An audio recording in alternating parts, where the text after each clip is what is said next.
যে সিসিটিভি ফুটেজটা আপনারা দেখছেন, ওখানে টাকার ব্যাগ নিতে কালো টি শার্ট পরা যে ছেলেটা ছিল সেটা ছিলাম আমি।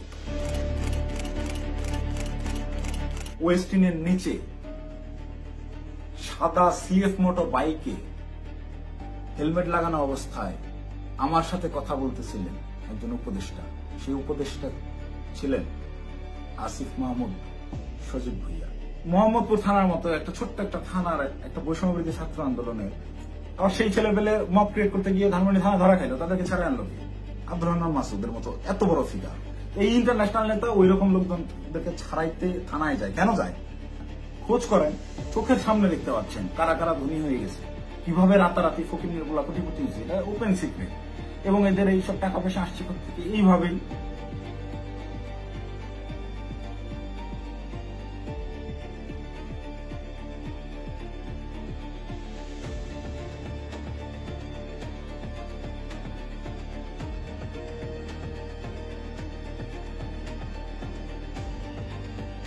আসসালামু আলাইকুম, আমি জানে আলম অপু। সম্প্রতি গুলশানে বরিশালের এই যে নারী এমপির বাসায় চাঁদাবাজির যে ঘটনার ভিডিও ফুটেজ ভাইরাল হয়েছে, যে সিসিটিভি ফুটেজটা আপনারা দেখছেন, ওখানে টাকার ব্যাগ নিতে কালো টি শার্ট পরা যে ছেলেটা ছিল সেটা ছিলাম আমি।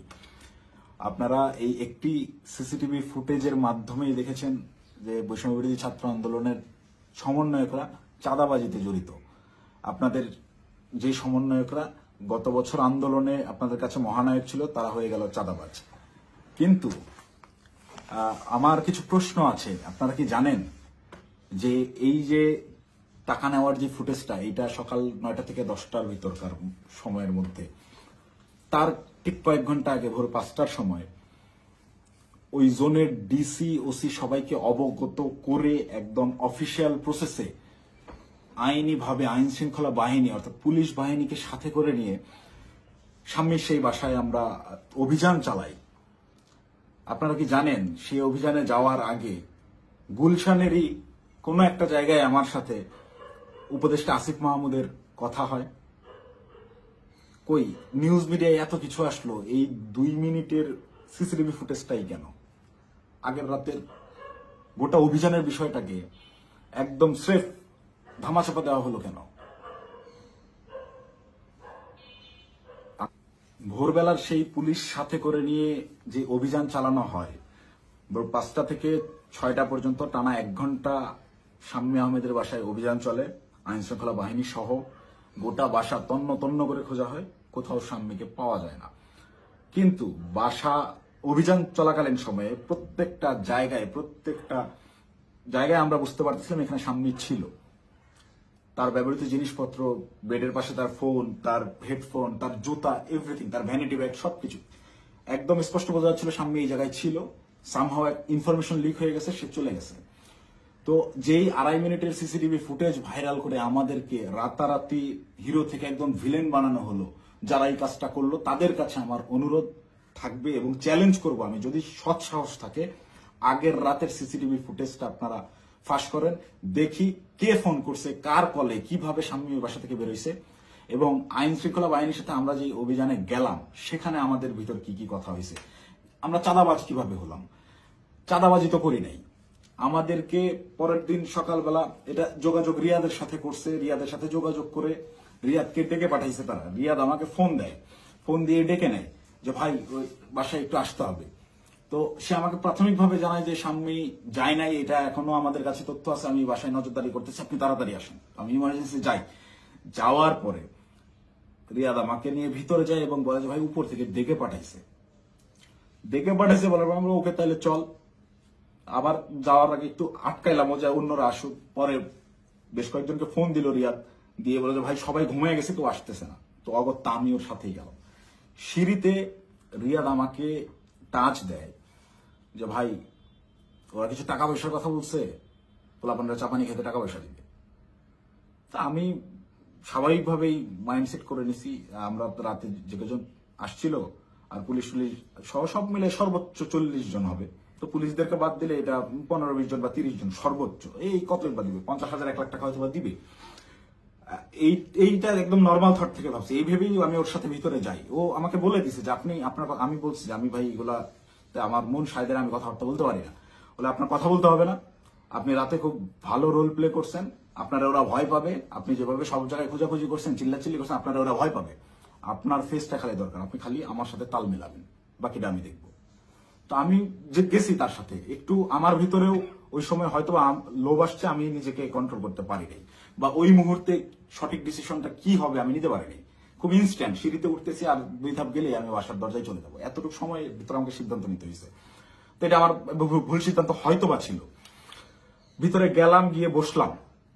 বসার পরেই ওই স্বামীর হাজবেন্ড এসে 5 লাখ টাকার অফার করে যে আমি তোমাদেরকে 5 লাখ টাকা দিচ্ছি, তোমরা যারা ছিলে তোমরা চা পানি খায়ও, আমরা শান্তিপ্রিয় মানুষ, আমি সারা জীবন চাকরি করছি, কোনো রাজনীতি করি নাই, চাকরির রিটায়ারমেন্ট শেষে এখানে আছি, রেস্ট করতেছি, এই বয়সে এসে আমাদেরকে আর তোমরা হয়রানি করিও না, আমি কোনো রাজনীতির মধ্যে নাই, তো আমাদেরকে একটু শান্তিতে থাকতে দাও। এবং উনি আরো একটা প্রশ্ন করেন যে আমাদের তথ্য তোমাদেরকে কে দিছে, তোমরা কিভাবে জানলা যে আমরা এখানে আছি। এই দুইটা বিষয় উনি জিজ্ঞেস করেন। একটা হচ্ছে অনুরোধ করেন ওনাদেরকে ডিস্টার্ব না করতে, আরেকটা হচ্ছে ওনারা যে এই বাসায় আছেন, স্বামী যে এই বাসায় থাকেন বা ওনারা এই বাসায় আছেন, এই তথ্যটা কে দিছে। এই দুইটা ইসের বিনিময়ে সে 5 লাখ টাকা দিতে রাজি হয় এবং আনতে চলে যায় এখন, যে তো আমি তোমাকে 5 লাখ টাকা দিচ্ছি, তোমরা এটা নিয়ে যাও। দেন রিয়াদ রেসপন্স যেটা করে, রিপ্লে করে, সেটা শুনে আমি রীতিমতো আকাশ থেকে পড়ছি। ও একরকম ঝাড়ি মেরেই বলে আমি চ্যালেঞ্জ করতেছি, এই আমরা যতক্ষণ ছিলাম গোটা সময়ের ওই প্রায় আমরা 15 থেকে 20 মিনিট ছিলাম, গোটা টাইমের সিসিটিভি ফুটেজ তারা ফাঁস করুক। আমার এই ভিডিও যে সাংবাদিক ভাইরা দেখবেন, আপনারা ওই বিল্ডিং আবার যান, বিবিসির সাংবাদিকরা তো আগের বার বেশ কয়েকটা ফুটেজ বের করছেন সিঁড়ি দিয়ে ওঠা নামার, আপনারা কেন সাউন্ড দেন নাই আমি জানি না। আপনারা এইবার যদি যান গোটা ফুটেজটা ফাঁস করেন, এটা আমার অনুরোধ থাকবে। তাহলে ভাই আমি একটু বাঁচি। আমাকে যেভাবে আপনার এই চাঁদাবাজ হিসেবে পরিচয় করাইলেন, ডেকে নিয়ে ভাই টাকার ব্যাগ হাতে ধরাই দিছে, চাঁদাবাজি করতে যাই নাই, জীবনে চাঁদাবাজির কোনো রেকর্ড নেই, খোঁজ নিয়ে দেখেন, গোয়েন্দা লাগান, এভরিথিং। 1 টাকার অবৈধ সম্পদ কোথাও অর্জন করছি কিনা চ্যালেঞ্জ করবো, কেউ বের করতে পারবে না। এবং সর্বোচ্চ চেষ্টা করতেছে বর্তমান এই রাষ্ট্রযন্ত্র, সর্বোচ্চ চেষ্টা করতেছে আমাকে ভিলেন বানানোর। আমার বিরুদ্ধে কোনো এভিডেন্স পাচ্ছে না, এরকম কোনো কাজে আমি কখনোই ছিলাম না, আমাকে ডেকে নিয়ে জাস্ট ইউজ করা হয়েছে। যাই হোক, ওই প্রসঙ্গে আপাতত না যাই, ঘটনায় ফিরি। এখানে রিয়াদ রিপ্লেতে বলল যে কিসের 5 লাখ, 1 কোটির নিচে কথাই হবে না, আপনাদের মানিজ্য সব বাঁচাই দিলাম, আত্মীয় স্বজনের কাছে কালার খাইতে হইল না, জেল খাটতে হইল না, কোনো কিছু করতে হইল না। আমি ভাই রীতিমতো 1 কোটি টাকার কথা শুনে হয়েছি যতটা, তার চাইতেও বেশি হয়েছি। অকপটে বলতেছে যে আপনাদেরকে জেল খাটা লাগলো না, কিছু না, আত্মীয় স্বজনের কাছে মানহানি হলো না, মিডিয়া হইলো না, কোনো কিছু হইল না, এটার বিনিময়ে শুধু 5 লাখ। তখন একরকম মাথা ধরে উঠছে আমার যে এইটা কি তাহলে প্ল্যান ছিল। আমি ওই তখন থেকেই রাতে বিভিন্ন ক্লু পাচ্ছিলাম যে স্বামী বাসায় ছিল, তখন আমার মাথায় খেলেছে এটা কি আসলে প্ল্যান ছিল। তাহলে কি প্ল্যান করে স্বামীকে এরা সেফ এক্সিট দিছে, এবং সেফ এক্সিট দেওয়ার বিনিময়ে এখানে কোটি টাকা নিতে আসছে। মাথায় যখন প্রশ্নটা ঘুরপাক খায়, আমি ওখান থেকে একটু উঠে চলে যাই যে আমি এইসব টাকা পয়সার ডিলিং আমি থাকবো না। তখন আবার আমার মাথায় এইটা খেলে যে আমি তো রিয়াদের সাথে আসছি, রিয়াদ আমার সহযোদ্ধা, সে আমার পূর্ব পরিচিত, তাকে এখানে একা রেখে আমি কিভাবে চলে যাই একটা আওয়ামী লীগের এমপির বাসায়, একে তো গুম করে দিতে পারে বা এর যে কোনো বিপদ হতে পারে। ওর সেফটির কথা চিন্তা করে ওকে আমি একা রেখে চলে গেলে ওর বিপদ হতে পারে, এই চিন্তা করে আমি আবার ব্যাক আসি না। যাই হয় হোক, আমাকে রিয়াদকে নিয়ে যেতে হবে, এটিনেও রিয়াদকে আমাকে তাড়াতাড়ি এখান থেকে বের করতে হবে। তো ওই ওদের কথা, ওরা বার্গেনিং চালাতেই আছে। ওটা 1 কোটি থেকে 50 লাখে নামে, 50 লাখের থেকে ওই 50-50 করবে, 25 এখন নেবে, 25 করে বিভিন্ন রকম বার্গেনিং করতে থাকে। গোটা সিসিটিভি ফুটেজ দিলেই আপনারা দেখতে পাবেন। তো আমি যত ফাস্ট করা যায় এখান থেকে বের হইতে পারলে পারছি। তো আমি রিয়াদকে বারবার কানে কানে বলতেছি তুই এরকম পাগলামি করিস না, তুই থাম। রিয়াদ আমাকে বারবারই বলে আপনি চুপ থাকেন, দেখেন আমি কি করি, আপনি চুপ থাকেন, আমি দেখেন কি করি। তো আমি সাহস আর পাচ্ছিলাম না। উনি একটা সময় করলেন কি, পাশের রুমে গেলেন, পাশের রুমে গিয়ে কাউকে একটা ফোন দিলেন, সর্বোচ্চ 30 সেকেন্ড বা 1 মিনিট পরে একটা লোক আসলেন, এসে বেল চাপলেন, দরজা খুলতেই বাইরে থেকে একটা টাকার ব্যাগ দিল, টাকার ব্যাগটা নিয়ে গেটটা লাগাই দিলেন। ওই টাকার ব্যাগটা সোজা এনে আমার পাশে উনি রাখলেন, আমার পাশে ছোট একটা টেবিল ছিল, রাখতেই এই পাশ থেকে রিয়াদ আমাকে বলতেছে আপনার তো কাঁধে ব্যাগ আছেই, তাহলে ওটা ব্যাগে ভরে ফেলেন।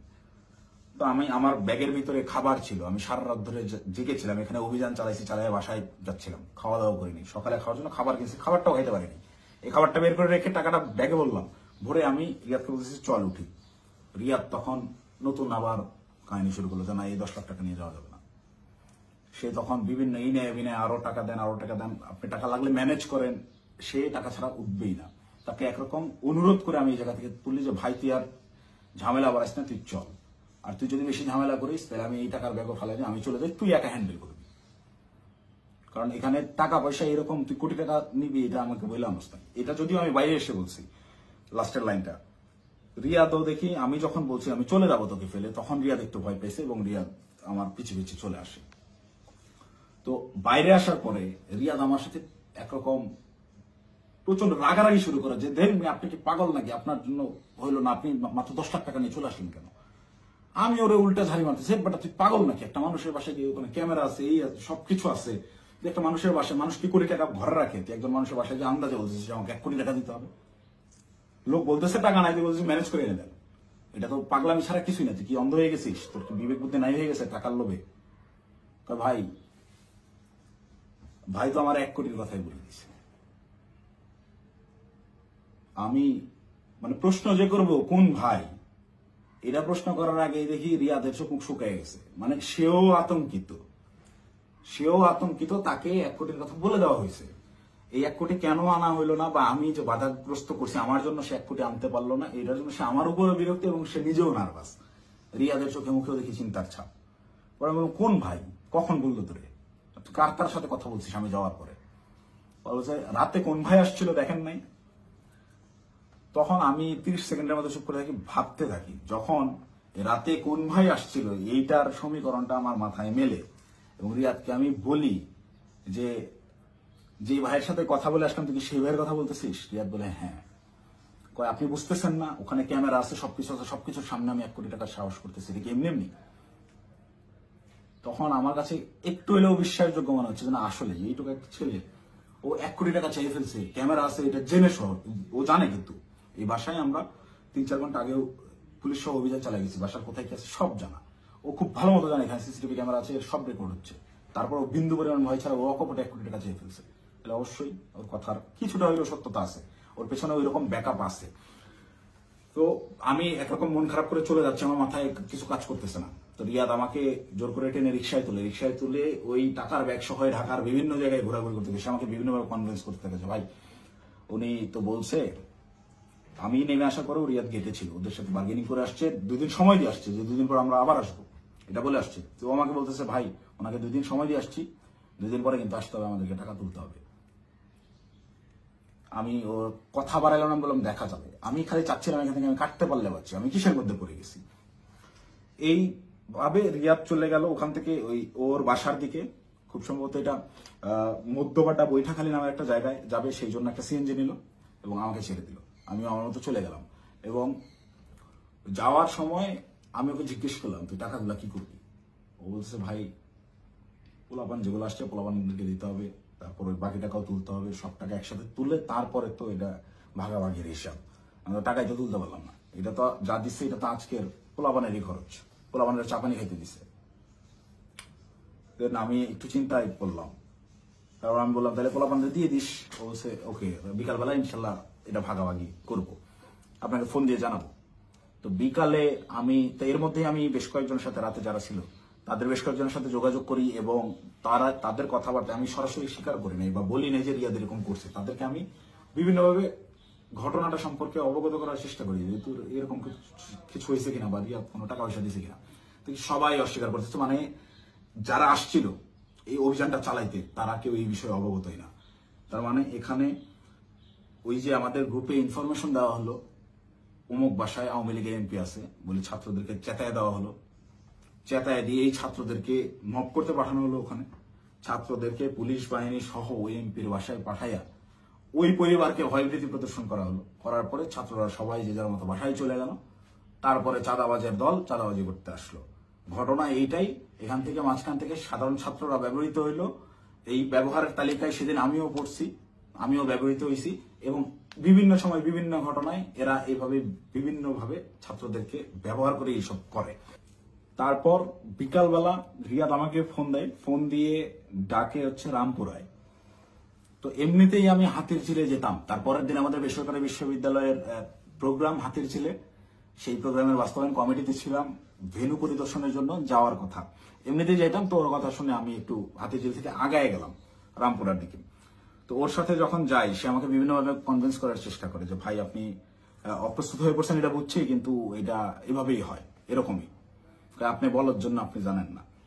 সে আমাকে ইনে বিনে বিভিন্নভাবে প্রলোভন দেওয়া শুরু করে যে আপনি এ যাবত আপনি কয় টাকার মালিক, আপনি কয় টাকা কামাইছেন। দেন আমি ওকে ডিরেক্ট বলি যে ভাই এই মাসে আমার সেমিস্টার ফাইনাল পরীক্ষা গেছে, আমি টিউশন ফি দিতে পারি না, জন্য পরীক্ষা দিতে পারিনি। আপনার জায়গায় যদি আমি থাকতাম, রিয়াদ সরাসরি আমাকে বলছে, তাই আপনার ফেস যদি আমার থাকতো, আমি যদি আপনার কেন্দ্রীয় যে পদ, সেই পদ যদি আমার থাকতো, এতদিন আমি কমপক্ষে 20 কোটি টাকা কামাইতাম। রিয়াদ আমার মুখে বলছে আপনি একটা বলো। তো আমার এই কথাগুলো শুনে আরো বেশি খারাপ লাগতে লাগলো যে কি বলে, প্রচন্ড মন খারাপ। আমি ওকে বলি যা হয়েছে বাদ, আমরা হাতি জেলে যাই, প্রোগ্রামের কি অবস্থা দেখি। আমার মূল কনসার্ন আমার আবার সাংগঠনিক কাজে ফেরা। তো হাতি জেলের প্রোগ্রামের ওইটা পরিদর্শন করে ওই জায়গা থেকে সন্ধ্যা হয়ে গেছে। রিয়াদ আমাকে কন্টিনিউয়াসলি পুশিং করে যাচ্ছে। সে আমাকে নিয়ে মহাখালী যায়, মহাখালী ওখানে ইয়ামাহার শোরুম থেকে সে আমাকে একটা বাইক কিনে দেয়। এবং এটা সে প্রায় সময় এরকম হয়েছে যে রাত বেশি হয়ে গেছে, আমি বাসায় ফেরার জন্য সেফ কোনো কিছু যানবাহন পাচ্ছিলাম না। ম্যাক্সিমাম টাইম আমাকে ওই উবার ভাড়া করে যাইতে হইতো। আমি ওদের কাছ থেকে টাকা ধার নিতাম এবং প্রায়শই এটা বলতাম যে আমার একটা বাইক থাকলে খুব ভালো হতো। এইটাকে সে কাজে লাগে, আমাকে একটা বাইক কিনে দেয় সে, আমাকে সাথে করে নিয়ে গিয়ে, এবং সে আমার পিছনে বাইকে চড়ে ঘুরে ঢাকা শহরের বিভিন্ন জায়গায়। এবং পরবর্তীতে পরের দিন অনুষ্ঠানটা শেষ হয় কোনো মতে, 18 তারিখের প্রোগ্রামটা শেষ হওয়ার পরে সে রাত্রেবেলা আমাকে ফোন দেয় যে ভাই 2 দিন তো হয়ে গেল, আমাদেরকে ওই বাকি 40 লাখ টাকা আনতে যাইতে হবে। এটা তো 1 কোটি নেওয়া যেত, আপনি খালি পাকনামি করে 50 লাখ নামা দেন। তখন তো আমি অস্বীকার করি, না ভাই আমি এইসব কাজে আর যাবো না। দেন আমাকে ডিরেক্ট ব্ল্যাকমেল, আপনি ওই টাকা দিয়ে বাইক কিনছেন, আপনার ফুটেজ আছে তো, আপনি বাইক কিনছেন, শোরুমে ডকুমেন্টস আছে, আপনি তো এটার পার্ট, আপনি তো টাকা ভোগ করছেন, আপনাকে তো যাইতেই হবে। তখন আমার মাথা রীতিমতো কাজ করা বন্ধ করেছে যে আমি তো পুরো ট্র্যাপে ফেসে গেছি। আই হাই, এই বাইকটাই আমি কেন নিলাম, আমার ভোটার আইডি কার্ডটাই ওখানে আমি কেন দিলাম, আর এই হারামজাদার টাকা আমি গেলামই বা কেন? প্রচন্ড রকম আফসোস শুরু হলাম, আমি এই কিসের মধ্যে পড়লাম এরকম ভাবতে হবে। সারা রাত আমার ঘুম হয় নাই। আমার ফেসবুকে গেলে এখনো ওই দিন আমার দেওয়া যে স্ট্যাটাসটা, আমি প্রচন্ড মেন্টাল ট্রমায় আছি। তার আগের রাত, সারা রাত ধরে গত বছর জুলাইয়ের সেই আন্দোলনের স্মৃতিগুলা, এই আমার ভাইদের রক্তাক্ত সেই দেহগুলা, এই গুলি চালানোর দৃশ্যগুলো সবকিছু আমার চোখের সামনে ভাসতে থাকে। আমার ভাই সারা রাত ঘুমায় নাই যে কি করলাম, কি হচ্ছে, কি এটা কি। মানে আমি পরের দিন সকালে এটা পোস্টও করছি যে আমি প্রচন্ড মেন্টাল ট্রমায় আছি, জুলাইয়ের ওই স্মৃতিগুলো আমার মাথা থেকে যাচ্ছে না, আমার চোখের সামনে ভাসতেছে, আমি ঘুমাইতে পারতেছি না, নিজেকে অসহায় লাগতেছে। এই ধরনের একটা পোস্ট করছিলাম এবং এটা তখন আমার বাস্তব ফিলিংস ছিল। আর উপরে এর আবার রিয়াদের ফোন আসেই, কখন বেরোবেন, কখন আসতেছেন, এই এরকম করতে করতে সন্ধ্যাবেলা আমি বাংলা মোটর অফিসে গেলাম। সেখানে একটা প্রেস ব্রিফিং করা হয় 18 তারিখের প্রোগ্রামে, বেশ কিছু প্রবলেম ছিল সেগুলো নিয়ে। প্রেস ব্রিফিং শেষে রিয়াদ আমাকে বলে উপরে ওয়াটারফল রেস্টুরেন্টে গিয়ে আপনি বসেন, আপনার সাথে কথা আছে। আমি ওয়াটারফল রেস্টুরেন্টে গিয়ে বসি। রিয়াদ সমস্ত ছেলেপেলেকে নিচে নিয়ে গিয়ে চা খাওয়াইয়ে পাঠিয়ে দিছে। পাঠিয়ে দিয়ে সে ওয়াটারফলে আসে এবং আমাকে বলে যে সোজা সাপটা এখন যাইতে হবে, গিয়ে টাকাটা নিয়ে আসতে হবে। আমাকে 2 দিন সময় দেওয়া হয়েছে, 2 দিন পার হয়ে গেছে, আর কোনোভাবে কালক্ষেপণ করা যাবে না, প্রচুর চাপ আসতেছে, আপনি চলেন। তো আমি একরকম চিপাই পড়ে গেছি। ওর কথা শুনে আমি ওই জায়গায় যে রেস্টুরেন্টে বসছি, ওইখান থেকে বের হওয়ার অপশন নাই। তো আমি বাধ্য হয়ে বললাম আচ্ছা চল দেখা যাক। তো এই দিন গিয়ে আমি সর্বোচ্চ চেষ্টা করছিলাম যে কিভাবে এটা এড়ানো যায়। আমি গেটের সামনেই হোন্ডা থামায় ভিতরে ঢুকে দারোয়ানের সাথে কথাবার্তা বলে ওদের উপরে গিয়ে 2টা বেল চেপে আমি খালি ওরা টানতেছি, যারা বাসায় নেই আয়, তুই দরজা খুলবে না, আয় আয়, এই বলে ওকে বের করে নিয়ে আসছি। নিয়ে আসার পরে আবার হোন্ডা টান দিয়ে চলে আসছি। তারপর থেকে ওই দিন থেকে আমি ওর সাথে যোগাযোগ করা বন্ধ করে দিছি। টানা 2 দিন ওর সাথে আর যোগাযোগ করি নাই। ও আমাকে মেসেজ দেয় বিভিন্ন ভাবে, আমি যে টাকা নিছি, আমাকে যে ট্র্যাপে ফালানো হচ্ছে, এইটা বারবার সে উল্লেখ করার চেষ্টা করে। আমাকে মেসেজ করে, ভাই টাকা নিয়ে হারায় গেলেন, খোঁজ নাই কেন? প্রত্যেকটা মেসেজে টাকা শব্দটা মেনশন করে, যেন পরবর্তীতে সেটা স্ক্রিনশট আমার বিরুদ্ধে ব্যবহার করতে পারে, বা আমাকে বোঝায় যে তুমি যে টাকা নিচ্ছ এটা কিন্তু এভিডেন্স আছে। আমাকে ব্ল্যাকমেল করার চেষ্টা করে। তো আমি রিয়াদের মেসেজ রেসপন্স করা অফ করে দিলাম একটা সময়। এবং যখন দেখলাম আমি ট্র্যাপে ফেসে গেছি এবং ওরা যা বলে আমাকে তাই করতে হবে, তখন আমি রিয়াদের সাথে সম্পূর্ণরূপে যোগাযোগ করা বন্ধ করে দিই এবং রিয়াদকে বলি তুই যদি আমাকে এইগুলা নিয়ে চাপ দিস তাহলে আমি কিন্তু সমস্ত কিছু ফাঁস করে দেবো, এবং ওই বাসায় তুই যদি আরেকবার যাস, আমি এখনই ওই বাসার লোককে ফোন দিব, সে যেন থানায় বলে রাখে, পুলিশ দিয়ে তোদের যেন ধরায় দেয়, অথবা এই সিসিটিভি ফুটেজ যেন ফাঁস করে দেয়, আমার যা হবে হবে, তোদের এইসব আমি আর মানতে পারতেছি না।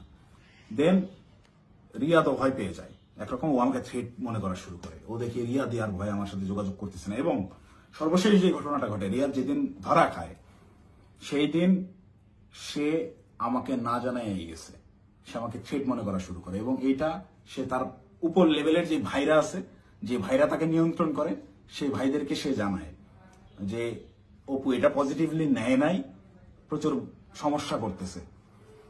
আর আসলে পজিটিভলি নেওয়ার মতো না, এই এক্সপিরিয়েন্স আমার লাইফে ফার্স্ট টাইম। তো রিয়াদ ওই দিন যে গেল আমাকে সম্পূর্ণরূপে না জানায়, এবং আমার কোনো আগ্রহ ছিল না, আমি ওইটাতে যাইও নাই, এবং আমি যাব না জন্যই, ওদের এই ট্র্যাপে আমি আর ইউজ হব না জন্য প্রচন্ড রাগে ক্ষোভে আমি একরকম ওই ফোন টোন সব অফ করে একটু সাইলেন্ট হয়ে যাই, যে আমাকে যেন না পায়। আমার ভালোই লাগতেছে না, আমার বিবেকের তাড়নায় আমার মন চাচ্ছিল আত্মহত্যা করি।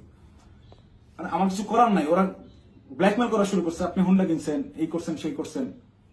রিয়াদ যেদিন অ্যারেস্ট হয়ে প্রথমে থানায় গিয়ে প্রথম স্টেটমেন্টই এটা দিছে যে এই জায়গায় চাঁদাবাজি জানে আলম অপু করছে, টাকা জানে আলম অপু নিচ্ছে, সেই টাকা দিয়ে সে বাইক কিনছে। মানে এইটা পূর্ব থেকেই ওকে শেখানো স্টেটমেন্ট। টাকা নিলি 10 লাখ, থানায় গিয়ে সাংবাদিকদের সামনে বলতেছে যে এরা 5 লাখ টাকা দিচ্ছে, 5 লাখ টাকায় জানা আলম অপু নিচ্ছে, নিয়ে 3 লাখ টাকা দিয়ে বাইক কিনছে, বাকি টাকা ওর ওয়াইফের চিকিৎসায় খরচ করছে। মুখস্থ বয়ান বলে দিবি, তুই কি জানোস আমার ওয়াইফ অসুস্থ কিনা? আন্দাজে একটা কথা যে বলে দিল, আমার ওয়াইফের গত 6 মাসে ওই রকম মেজর কোনো অসুস্থতা আসে নাই যে যার জন্য মেডিকেলে টাকা দিতে হবে। যাই হোক, রিয়াদ অ্যারেস্ট হয়ে থানায় গিয়ে যখন প্রথম স্টেটমেন্টটাই আমার বিরুদ্ধে দিল, এবং ওই জিনিসগুলো যখন আমি দেখলাম যে আমার সিসিটিভি ফুটেজ ভাইরাল করা হয়েছে, এবং রিয়াদ রিমান্ডে তো গেল পরে, আমি রিমান্ডে যাওয়ার পরে স্টেটমেন্ট দিলেও আমি বলতে পারতাম যে সে নির্যাতনের ঠেলায় হয়তোবা নিজে বাঁচার জন্য দোষ আমার উপর পার করেছে, তা না, সে অ্যারেস্ট হয়ে থানায় গিয়ে প্রথম স্টেটমেন্ট দিচ্ছে আমার বিরুদ্ধে যে এইগুলো সব জানালো মুখ করছে। এটা তার শেখানো বলে ছিল, তার উদ্দেশ্য ছিল আমাকে কর দেওয়া। এবং এখন পর্যন্ত রিয়াদের বিষয়টাকে ইচ্ছাকৃতভাবে মিডিয়া ট্রায়ালে রাখা হয়েছে, যতক্ষণ পর্যন্ত আমাকে না ধরতে পারবে, এই সমস্ত দোষ আমার উপরে না চাপাইতে পারবে, ততক্ষণ পর্যন্ত এরা থামাবে না। এরা আমি বাইরে থাকার থ্রেড মনে করতেছে। আমি আসতেছি, যে কোনো সময় আমি অ্যারেস্ট হয়ে যেতে পারি, আমাকে ওই হাসিনার মতো গুম করা হবে। হাসিনা যেভাবে নিয়ে আয়না ঘরে রাখতো মানুষজনকে, কেউ জানতো না, বলতো সে নিজে একা একা হারায় গেছে। আমাকে বলতো যে সে চাঁদাবাজি করছে, করে এখন গা ঢাকা দিচ্ছে, কোথায় না কোথায় গিয়ে আছে। তো আমি জানি না আমার আসলে কি অপেক্ষা করতেছে, তবে আমি মহান আল্লাহ তাআলার কাছে শুকরিয়া জ্ঞাপন করতেছি। হয়তোবা জীবনে কোনো একটা ভালো কাজ করছিলাম, যার বিনিময়ে আল্লাহ তাআলা আমাকে ওই দিন ওই জায়গাটায় নেওয়া থেকে বিরত রাখছিলেন। আল্লাহ তাআলা হয়তোবা চান নাই যে আমি ওই পরিমাণ বেইজ্জতি হই, যার কারণে আমাকে নেয় নাই। আমি শুকরিয়া আদায় করি মহান আল্লাহ তাআলার কাছে, আমি চিরকৃতজ্ঞ। যাই হোক, এখন আমি যে কোনো সময় আমাকে আপনারা জেলখানায় দেখতে পারেন, আমার লাশ আপনারা নদীতে ভাসতে দেখতে পারেন, অথবা হঠাৎ করে একদিন টেলিভিশন খুলে দেখবেন যে আমি ওই বসে আছি, আমার সামনে প্রচুর টাকা পয়সা, মদ, তারপর হচ্ছে অস্ত্র দিয়ে আমাকে দেখানো হচ্ছে আমি ঢাকা শহরের সবচেয়ে বড় মাফিয়া ছিলাম, গ্যাংস্টার ছিলাম, আমাকে অ্যারেস্ট করা হয়েছে। এরকম যে কোনো নাটকই সাজানো হইতেই পারে। তো এই নাটকগুলো যদি সাজানো হতে পারে, বা আমাকে এভাবে ফাঁসানো হতে পারে, আমাকে দিয়ে এই কথাগুলো বলানো হতে পারে, তার আগেই সঠিক সত্যটা জাতির উদ্দেশ্যে, জাতিরকে জানানোর জন্য আমার এই ভিডিওটা বানানো। এখন আসি, অনেকেই এই ভিডিও দেখে বলবেন যে ভাই তুই এই 4-5 দিন ধরে চুপচাপ থেকে খুব সুন্দর স্ক্রিপ্ট লিখছিস। অনেকে, আমি যখন পোস্ট করছিলাম যে আমি গোটা বিষয়টা ক্ল্যারিফিকেশন একটা ভিডিও দিব, অনেকেই কমেন্ট করছে যে হ্যাঁ ভাই সময় নেন, সমস্যা নাই, ভালো করে স্ক্রিপ্ট লেখেন, তারপর আইসেন। তো এইখানেও যারা বলবেন যে স্ক্রিপ্ট করা হয়েছে, তাদেরকে আমি বলবো ওই 17 জুলাই 16 জুলাই পার হয়ে রাত 12টার পরে, যখন 17 জুলাই পরে, ওই 17 জুলাই ভোর 4:15 থেকে 30 এই 15 মিনিট সময়, কিংবা 4:10 থেকে 4:30 এই 20 মিনিট, বা আমি যদি আরো 10 মিনিট বাড়াই, 4:10 থেকে 4:40 পর্যন্ত 30 মিনিট আমি বললাম, এই 30 মিনিটের ওই যে গুলশান 2 মোড় পার হয়ে যেই 5 স্টার হোটেলটা, ওয়েস্টিন ইন্টারন্যাশনাল যে হোটেলটা, এই ওয়েস্টিনের নিচে সাদা সিএফ মোটো বাইকে হেলমেট লাগানো অবস্থায় আমার সাথে কথা বলতেছিলেন একজন উপদেষ্টা। সেই উপদেষ্টা ছিলেন আসিফ মাহমুদ সজীব ভুইয়া। আপনাদেরকে চ্যালেঞ্জ করব, আমাকে ভুল প্রমাণ করার আগে আপনারা ওই সিসিটিভি ফুটেজ জাতির সামনে আনবেন, এনে দেখাবেন যে ওই সময় আসলে এরকম কোনো কিছু ঘটে নাই, আমার সাথে আসিফ মাহমুদ সজীব ভুইয়ার কোনো কথাবার্তা হয় নাই, সে ওখানে আসে নাই। একজন উপদেষ্টা ভোর 4টার সময় বাইকে চড়ে হেলমেটে মুখ ঢেকে গুলশানের মতো অভিজাত এলাকায় কি কাজে আসে, এটা আমার জানার কথা না। আমি তো মামুলি পার্সন, তারা তো হাই লেভেলের পার্সন। আর আমার সাথেই কেন কথা বলতে হয় বা কি বা কথা হয়। এবং ওই যে রিয়াদ বললো রাতে যেই ভাই আসছিল, এবার সমীকরণটা আপনারাই নিলাম যে রাতে কোন ভাই আসছিল, কোন ভাইয়ের সাথে আমার কথা হয়েছে এবং কোন ভাইয়ের কথা রিয়াদ ইন্ডিকেট করছে। শুধু ওই ভাই না, আরো যেসব ভাই আছে সব ভাইরাই এটাতে জড়িত এবং এটা ওপেন সিক্রেট। এই সকল ভাইরা, এই যে আমাদের আসিফ মাহমুদ সজীব ভুইয়া ভাই সেদিন যে সিএফ মোটো বাইকটা নিয়ে আসছে, এই রাত্রেবেলা বাইক রাইডিং করতে সে গুলশানে আসছে, ওই ওয়েস্টিনে 5 স্টার হোটেলে ছাড়া সে বসে না কোথাও। সে ওই গত বছর জুলাইতেও 50,000 60,000 টাকা দামের সেকেন্ড হ্যান্ড একটা স্কুটি চালাইতো, এখন সে সিএফ মোটো চালায়। যাই হোক, এটা চোখের সামনে আপনাদের কে কি করছে, আঙ্গুল ফুলে কলা গাছ কিভাবে হয়েছে। যে সকল ছেলেপেলেরা ওই হলে থাকতে পারতো না ছাত্রলীগের যন্ত্রণায়, বাইরে বাসা ভাড়া নিয়ে থাকবে, বাসা ভাড়ার টাকা থাকতো না, বিভিন্ন রাজনৈতিক নেতাদের কাছ থেকে টাকা ধান নিয়ে থাকতে হইতো, ডোনেশনে যাদের ম্যাচ ভাড়া চলছে তারা এখন ডুপ্লেক্স বাড়িতে থাকে, নিজস্ব গাড়িতে চলাফেরা করে। এটা গোটা জাতি জানে। আমি আসলে এমনিতেই তো আমাকে যথেষ্ট পরিমাণ ট্র্যাপে ফালানোর চেষ্টা করতেছে, তো আমার মনে হয় যে এই বিষয়গুলো ক্লিয়ার না করে গেলে আমাকে দিয়ে ওরা যে কোনো স্টেটমেন্ট দেওয়া হতো। একটা ছোট্ট ক্লু দিই, রিয়াদের সাথে অ্যারেস্ট হওয়া যেই 4টা ছেলে, এই 4টা ছেলে এই ঘটনার কোনো কিছুই জানে না। এই 4টা ছেলেকে রিয়াদ একইভাবে আমাকে যেরকম বলছে ওই সাময়িকা পাওয়া গেছে আপনি আসেন এই বলে নিয়ে যে ব্যবহার করছে, ওই আমাকে খালি বলছে যে আপনি রাতে অনেক ভালো ভূমিকা রাখছেন, আপনার ফেসটাই আনাফ, আপনারা দেখলেই ভয় পাবে ওরা। ঠিক তেমনি ভাবে এই একটা ছেলে পেলে নিয়ে গেছে যে তোদের কিছু করতে হবে না, তোরা খালি চুপচাপ দাঁড়ায় থাকবি, যা করার আমি করবো। এইরকম কোন একটা প্রলোভন দিয়ে এই ছেলেগুলোকে নিয়ে গিয়ে ফাঁসাইছে। ফাঁসানোর পরে এরা রিমান্ডে গেল। এরা কি হত্যা করছে ভাই? 10 দিনের রিমান্ড কেন লাগবে? 10 দিনের রিমান্ড এই কারণেই চাওয়া হয়েছে বা 7 দিনের রিমান্ড এই কারণেই দেওয়া হয়েছে যে ঠিক ততক্ষণ পর্যন্ত এদেরকে জিজ্ঞাসাবাদ করা হবে যতক্ষণ পর্যন্ত এরা তাদের দেওয়া স্ক্রিপ্টেড দেওয়া বক্তব্য নিজেরা প্রকাশ না করতেছে। ভাই এই একটা চাঁদাবাজি সিসিটিভি ফুটেজ ফুটেজ সব আছে, এটা তদন্ত করতে 7 দিনের রিমান্ড লাগে না, এটা বুঝতে রকেট সায়েন্স লাগে না। এখন ওই ছেলেগুলা যারা চাঁদাবাজিতে মানে গোটা ঘটনার সাথে কোনোভাবেই কানেক্টেড না, এই ছেলেগুলা আমি নিউজ দেখলাম প্রাথমিকভাবে স্বীকার করে নিয়েছে চাঁদাবাজি জড়িত থাকার কথা। তারা জড়িত না থেকেও জড়িত থাকার কথা স্বীকার করে নিচ্ছে। মানে এদের উপরে কি পরিমাণ চাপ আসছে হিসাব করে দেখেন, আপনারা ভেবে দেখেন। তো আমার মাথায় এইটাই ঘুরতেছে যে আমাকে ধরার পরে আমাকে কি পরিমাণ চাপ প্রয়োগ করবে, আমাকে কি না কি বলাবে। তো এইসব কি না কি বলে ওদের ওইসব প্যাচের মধ্যে আমি আর নাই। আমি সত্যটা বলে গেলাম, এখন যদি আমাকে গুম করে, আমাকে খুন করে, যাই করুক, আমি ভিডিওতে যা বলে গেলাম এটা শতভাগ সত্য, আমি দায়িত্ব নিয়ে বলতেছি। আমি আপনারা অনেকেই আমার পরিচিত মানুষজনদের ভিতরে অনেকেই ভিডিওটা দেখবেন যারা আমার সহযোদ্ধা, যারা আমার সাথে এতদিন চলাফেরা করছেন এবং যারা আমার সম্পর্কে জানেন, যারা আমার শুভাকাঙ্ক্ষী, তারা অবশ্যই এই কথাগুলো বিশ্বাস করবেন। তারা জানেন আমি ওই রকম দুর্নীতির সাথে যুক্ত হতেই পারি না এবং আমাকে তারাও ইউজ করে সুবিধা করতে পারে নাই। সুবিধা করতে পারে নাই জন্যই আমাকে আটকে দেওয়ার এত চেষ্টা। তো আমি যদি গুম হয়ে যাই, খুন হয়ে যাই, নিখোঁজ হয়ে যাই, যাই হোক, আমাকে যাই করুক, আপনারা দয়া করে এই সত্যটা জেনে রাখবেন, এইটাই প্রচার করবেন। অপু চাঁদাবাজ ছিল না এবং জুলাইকে বিক্রি করে চাঁদাবাজি যারা করতেছে, যারা ধনী হয়েছে, ফকিরের পোলারা কোটিপতি হয়েছে, তাদের বিরুদ্ধে আওয়াজ তুলতে গিয়ে অপু নিজেই চাঁদাবাজ হয়ে গেছে, ষড়যন্ত্রের শিকার হয়ে। ভাই আমি যদি চাঁদাবাজি করতাম, ভাই এই 1 মাস আগে আমার ইউনিভার্সিটিতে আমার সেমিস্টার ফাইনাল পরীক্ষা গেল, মাত্র 60 থেকে 70,000 টাকার মতো আমার ডিউ ছিল। এই 60-70,000 টাকা আমি দিতে পারিনি, এই জন্য পরীক্ষা দিতে পারিনি। আমি এনসিপির পদযাত্রায় গেলাম 5 তারিখে পদযাত্রা আমার জেলায় ছিল, আমি 4 তারিখে গেছি।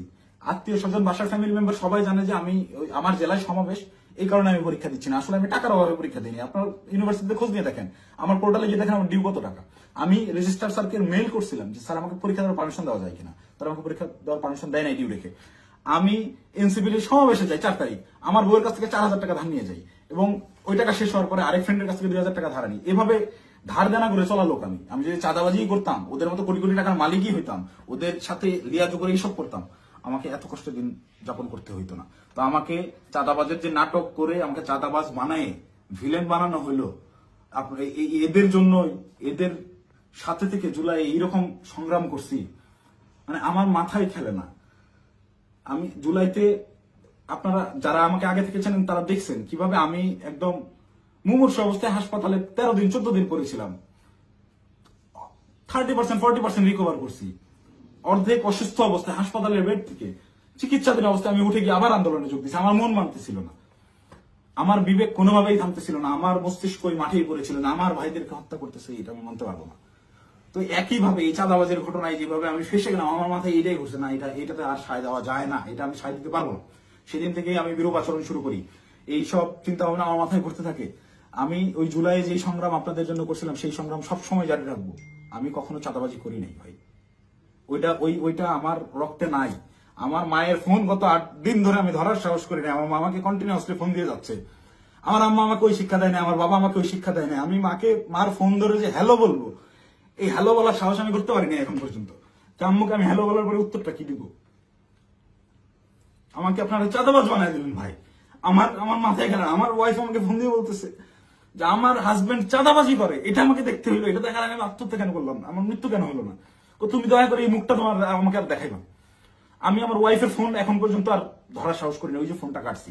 মানে আমার জীবনটাকে এইভাবে কি, যেই লোকজন আমাকে নিয়ে গর্ব করতো, আমার যেসব আত্মীয় স্বজন ভাই ব্রাদার যারাই ছিল, যারা গর্ব করতো আমাকে দিয়ে, তারা দেখে আমাকে নিয়ে উল্টাপাল্টা লিখতেছে ফেসবুকে।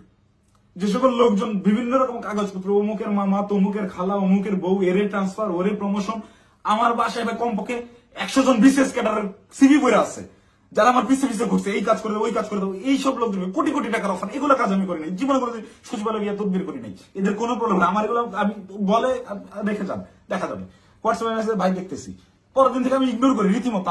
আমাকে কোনো প্রলোভনে এরা কেউই ফেলতে পারেনি। কিন্তু আপনাকে ভাষা মানে চাঁদাবাজ আপনাকে বানাবে কেন?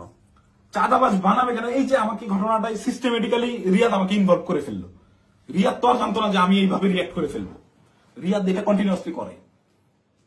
রিয়াদের বিরুদ্ধে প্রচুর অভিযোগ। ওর পেছনে শুধু ওর ওই মাঝরাতের ওই ভাই না, আরো অনেক ভাই জড়িত। ওকে অনেক ভাই শেল্টার দেয়। সেসব ভাইদের সাথে রিয়াদের কত ঘনিষ্ঠ সম্পর্ক, তার ছবি আপনারা দেখছেন। একটা কোলে নিয়ে ছবি তুলে, একটা ঘাড়ে নিয়ে ছবি তুলে। এটা এমনি এমনি না। আমি একজনকে চিনি না, তাকে আমি ঘাড়ে হাত দিয়ে ছবি তুলবো না, নর্মালি পাশে দাঁড়ায় ছবি তুলবো। হ্যাঁ, ব্যাপার আছে অনেক। ছবি তোলার ধরন, কথাবার্তার ধরন, আই কন্ট্যাক্ট, ওইগুলো দেখলে বোঝা যায় কার সাথে কিরকম সম্পর্ক। ফাইনালি এই যে আটকের যে নাটকটা, ভাই দেশে কত কি হয়ে যাচ্ছে। এই সামান্য 10 লাখ টাকার জন্য এত বড় নাটক, এই 4 দিন 5 দিন ধরে মিডিয়ায় এই আর এই, এটা এমনি এমনি না ভাই। এখানে পেছনে রাঘব বোয়ালদেরকে ঢাকার জন্য এই চুনোপুটিদেরকে বলির পাঠা বানানো হয়েছে। এদেরকে আমি হলপ করে বলতে পারি, আমি যতদিন অ্যারেস্ট না হচ্ছি, এই ঘটনায় আমার উপর দোষ চাপানো না হবে, ততক্ষণ পর্যন্ত মিডিয়ার ট্রায়াল থামবে না। যদি আমি এই ভিডিওটা না দিতাম, আমাকে ধরে নিয়ে ভিলেন হিসাবে বানিয়ে দিয়ে গোটা ঘটনা ধামাচাপা দিয়ে দিত। বাট সামহাউ আল্লাহ চাইছেন আমি ওই দিন ওখানে যাই নাই।